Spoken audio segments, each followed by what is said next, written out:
By no means the vast majority. Michelle Malkin, the news media, of course, is focusing on the violence and the people who are inciting violence as a result of this. And as Mark points out, it is a small percentage of the 1.4 billion Muslims in the world, and it's unfortunate to use this to tag an entire race and group of people, an entire religion, as a violent religion, which it is not. Would you agree?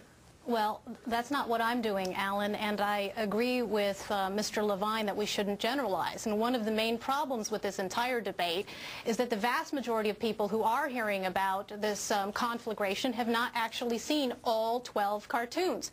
That's why I published them on my website, and in the face of all of these American newspapers and broadcast media outlets that won't publish them.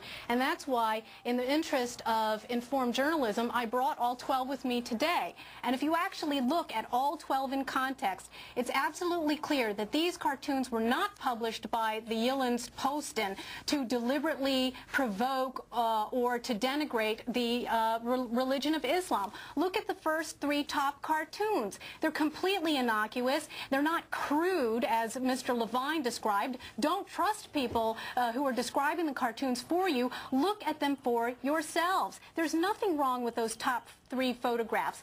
And in fact, if you look at the other artwork, 6 of the 12 don't even depict Muhammad. 4 of the 12 are broaching directly the topic of intimidation of European artists in the face of radical Islam. And yes, there's the one at the bottom that everyone's talking about with the bomb. To the extent that any American media publishes any of these cartoons at all, it's always the one that's arguably the most inflammatory, but even that one has a point, and that is the hijacking of Islam by radicals and militants.